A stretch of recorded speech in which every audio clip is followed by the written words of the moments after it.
السلام علیکم ورحمۃ اللہ وبرکاتہ۔ کیسے ہیں آپ سب؟ امید ہے کہ آپ سب خیریت سے ہوں گے، ایمان اور صحت کی بہترین حالت میں ہوں گے۔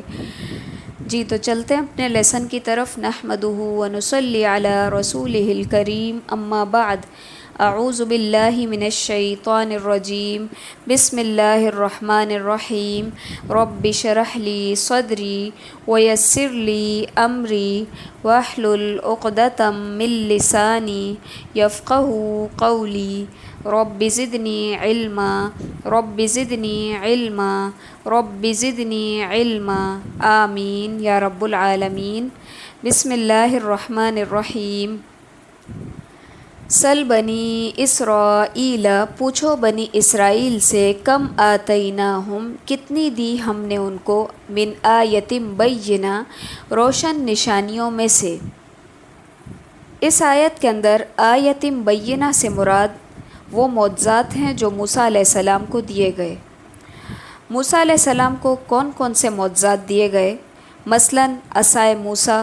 جس کے ذریعے سے جادوگری کا توڑ کیا گیا، سمندر سے راستہ بنایا، پتھر سے 12 چشمے جاری کیے، بادلوں کا سایہ کیا، من اور سلویٰ کا نزول، جو کہ اللہ تعالیٰ کی قدرت اور پیغمبر کے صداقت کی دلیل تھے۔ لیکن اس کے باوجود بھی بنی اسرائیل نے احکام الہی سے گریز کیا۔ اسی لیے فرمایا کہ وَمَن يُبَدِّلْ نِعْمَتَ اللَّهِ، اور جو کوئی بدل دے اللہ تعالیٰ کی نعمت کو، مِن بَعْدِ مَا جَاءَتْهُ، بعد اس کے جب کہ وہ اس کے پاس آ جائے۔ نعمت کے بدلنے کا مطلب یہ ہے کہ ایمان کے بدلے انہوں نے کفر اور اعراض کا راستہ اپنایا۔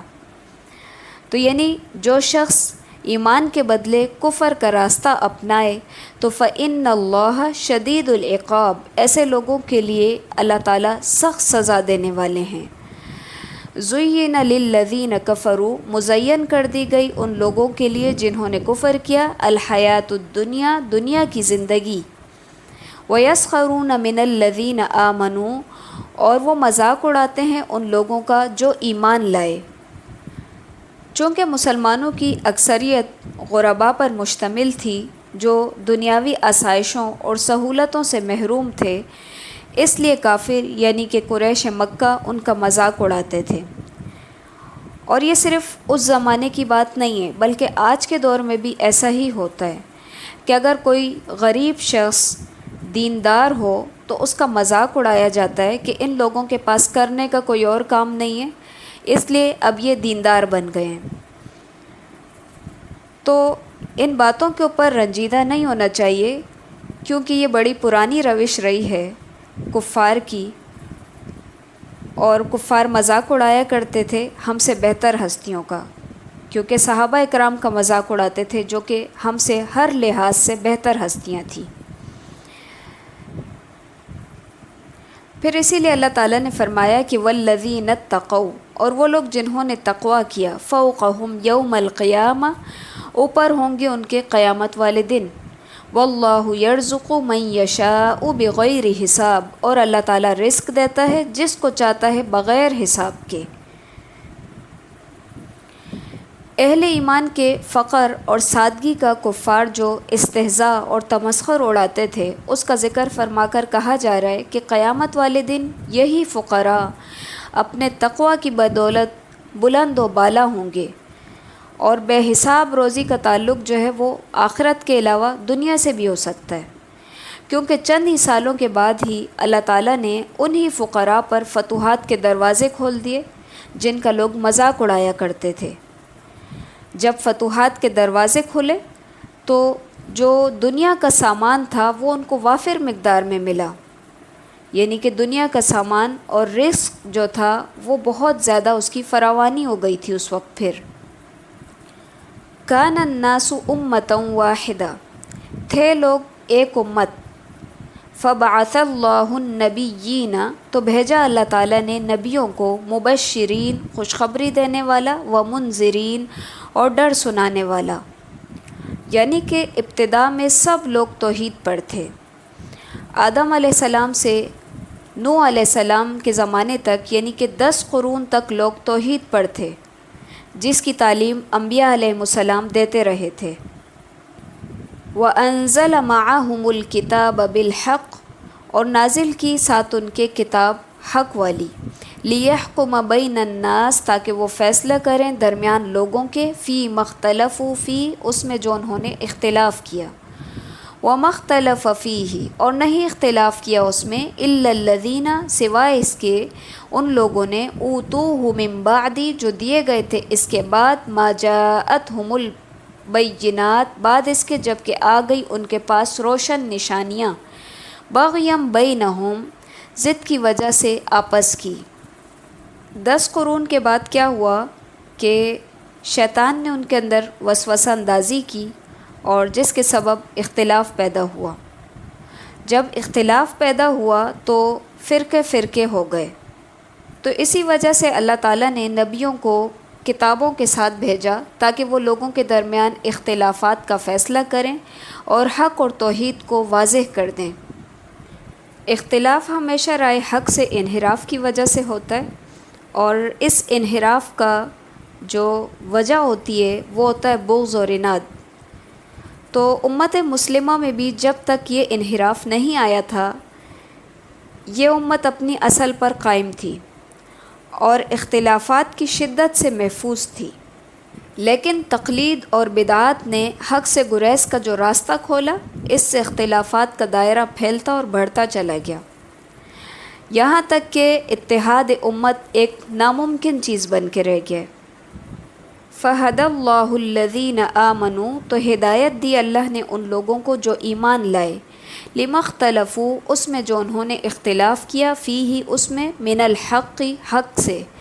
بِإِذْنِهِ، ساتھ اپنے حکم کے، وَاللَّهُ يَهْدِي مَن يَشَاءُ، اور اللہ تعالیٰ ہدایت دیتا ہے جس کو چاہتا ہے، إِلَى صِرَاطٍ مستقیم، طرف سیدھے راستے کے۔ ہوا یہ کہ یہود و نصارہ نے جمعے کے دن میں اختلاف کیا، یہود نے ہفتے کو اور نصارہ نے اتوار کو اپنا مقدس دن قرار دیا، تو اللہ تعالیٰ نے مسلمانوں کو جمعے کا دن اختیار کرنے کی ہدایت دے دی۔ انہوں نے، یعنی کہ یہود و نصارہ نے عیسیٰ علیہ السلام کے بارے میں اختلاف کیا، یہود نے ان کی تکذیب کی اور ان کی والدہ مریم علیہ السلام پر بہتان باندھا۔ اس کے برعکس عیسائیوں نے ان کو اللہ تعالیٰ کا بیٹا بتایا اور الہ بنا دیا۔ اللہ نے مسلمانوں کو ان کے بارے میں صحیح موقف اختیار کرنے کی توفیق عطا فرمائی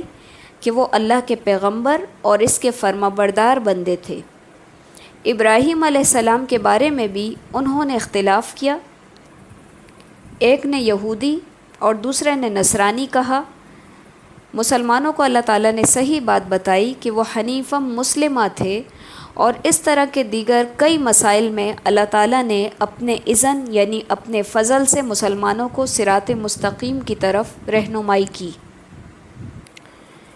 پھر فرمایا، ام حسبتم، کیا سمجھ لیا تم نے، ان تدخلوا الجنت، کہ تم داخل ہو جاؤ گے جنت میں، ولما یأتکم، حالانکہ نہیں آئی تمہارے پاس،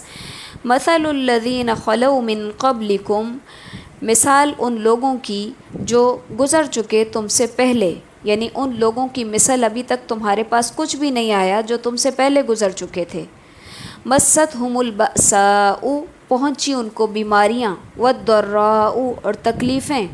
وزلزلوا، اور وہ ہلائے گئے، حتیٰ، یہاں تک کہ، یقول الرسول، کہنے لگے رسول، والذین آمنوا معہ، اور وہ لوگ جو ان کے ساتھ تھے، متی نصر اللہ، کب آئے گی اللہ کی مدد، الا، خبردار، ان نصر اللہ قریب، بے شک اللہ کی مدد قریب ہے۔ ہوا کچھ یوں کہ ہجرت مدینہ کے بعد جب مسلمانوں کو یہودیوں، منافقوں اور مشرکین عرب سے مختلف قسم کی ایذائیں اور تکلیفیں پہنچی، تو بعض مسلمانوں نے نبی صلی اللہ علیہ وسلم سے اس کی شکایت کی، جس پر مسلمانوں کی تسلی کے لیے یہ آیت بھی نازل ہوئی، اور خود نبی صلی اللہ علیہ وسلم نے فرمایا، تم سے پہلے لوگوں کو ان کے سر سے لے کر پیروں تک آرے سے چیرا گیا، اور لوہے کی کنگھی سے ان کے گوشت کو نوچا گیا، لیکن یہ ظلم اور تشدد ان کو ان کے دین سے نہیں پھیر سکا۔ پھر اللہ کی قسم، اللہ تعالیٰ اس معاملے کو مکمل، یعنی اسلام کو غالب فرمائے گا، یہاں تک کہ ایک سوار صنعاء سے حضر موت تک کا تنہا سفر کرے گا اور اسے اللہ کے سوا کسی کا ڈر نہ ہوگا۔ اس حدیث کا مقصد نبی صلی اللہ علیہ وسلم کا مسلمانوں کے اندر حوصلہ اور استقامت کا عزم پیدا کرنا تھا، اس لیے کہ کل ما ہوا آت فہو قریب، ہر آنے والی چیز قریب ہے، اور اہل ایمان کے لیے اللہ کی مدد یقینی ہے، اس لیے فرمایا کہ وہ قریب ہی ہے۔ یسألونک ماذا ینفقون، وہ سوال کرتے ہیں آپ سے کہ کیا کچھ خرچ کریں۔ قل ما انفقتم، کہہ دیجئے جو کچھ بھی خرچ کرو گے تم، من خیر، مال میں سے، فللوالدین، تو والدین کے لیے ہے، والاقربین، اور قرابت داروں کے لیے ہے، والیتامی، اور یتیموں کے لیے ہے، والمساکین، اور مسکینوں کے لیے ہے، وابن السبیل، اور مسافروں کے لیے ہے۔ وما تفعلوا من خیر، اور جو کوئی بھی تم کرو گے نیکی، فإن اللہ بہ علیم، تو بے شک اللہ تعالیٰ اس کو جانتا ہے۔ بعض صحابہ کرام کے استفسار پر مال خرچ کرنے کے اولین مصارف بیان کیے جا رہے ہیں، یعنی یہ سب سے زیادہ تمہارے مالی تعاون کے مستحق ہیں۔ اس سے معلوم ہوا کہ انفاق کا یہ حکم صدقات نافلہ سے متعلق ہے، زکوٰۃ سے متعلق نہیں ہے، کیونکہ ماں باپ پر زکوٰۃ کی رقم خرچ نہیں کرنی، کیونکہ ان کے اوپر زکوٰۃ جائز نہیں ہے، یعنی کہ اولاد ماں باپ کو زکوٰۃ نہیں دے سکتی۔ تو یہ صدقات نافلہ کے لیے احکامات دیے جا رہے ہیں۔ تو اس کے اندر پہلے نمبر پر والدین ہیں، پھر قریبی رشتہ دار ہیں، پھر یتیم اور مسکین اور مسافر، اس کے علاوہ پھر یہ کہ جو بھی نیکی انسان کرے گا تو اللہ تعالیٰ کے علم میں ہے وہ۔ کتب علیکم القتال، فرض کیا گیا تم پر قتال، وہو کرہ لکم، اور اگر وہ ناپسندیدہ ہو تمہیں، وعسیٰ ان تکرہوا، اور ہو سکتا ہے کہ تم ناپسند کرو، شیئن، کسی چیز کو، وہو خیر لکم، اور وہ بہتر ہو تمہارے لیے، وعسیٰ، اور امید ہے، ان تحبوا شیئن، کہ تم پسند کرو کسی چیز کو، وہو شر لکم، وہ بری ہو تمہارے لیے، واللہ یعلم، اور اللہ جانتا ہے، وانتم لا تعلمون، اور تم نہیں جانتے۔ جہاد کے حکم کی ایک مثال دے کر اہل ایمان کو سمجھایا جا رہا ہے کہ اللہ کے ہر حکم پر عمل کرو، چاہے تمہیں وہ گراں اور ناگوار ہی لگے، اس لیے کہ اس کے انجام اور نتیجے کو صرف اللہ تعالیٰ ہی جانتا ہے، تم نہیں جانتے۔ ہو سکتا ہے اس میں تمہارے لیے بہتری ہو، جیسے جہاد کے نتیجے میں تمہیں فتح اور غلبہ، عزت اور سربلندی اور مال و اسباب مل سکتا ہے، اسی طرح تم جس چیز کو پسند کرو، یعنی کہ جہاد کے بجائے گھر میں بیٹھے رہنا، اس کا نتیجہ تمہارے لیے خطرناک بھی ہو سکتا ہے، یعنی دشمن تم پہ غالب آ جائے اور تمہیں ذلت اور رسوائی کا سامنا کرنا پڑے۔ تو اسی لیے فرمایا کہ بعض اوقات کچھ چیزیں ایسی ہوتی ہیں کہ یعنی کہ انسان سوچتا ہے کہ شاید اس کے لیے اس میں بھلائی ہے، لیکن اس کے اندر اس کی بھلائی نہیں ہوتی، اور جن چیزوں کو وہ ناپسند کر رہا ہوتا ہے اسی کے اندر اس کے لیے خیر اور بھلائی رکھ دی گئی ہوتی ہے۔ تو اسی لیے ہر حال میں اللہ تعالیٰ کے دیے گئے احکامات کے اوپر عمل کرنا چاہیے، اور اسی کے اندر اس کے فیصلوں میں راضی اور خوش رہنے کی کوشش کرنی چاہیے۔ تو آج کا لیسن ہمارا یہیں تک کا ہے۔ سبحانک اللہم و بحمدک، نشہد ان لا الہ الا انت، نستغفرک و نتوب الیک۔ السلام علیکم ورحمۃ اللہ وبرکاتہ۔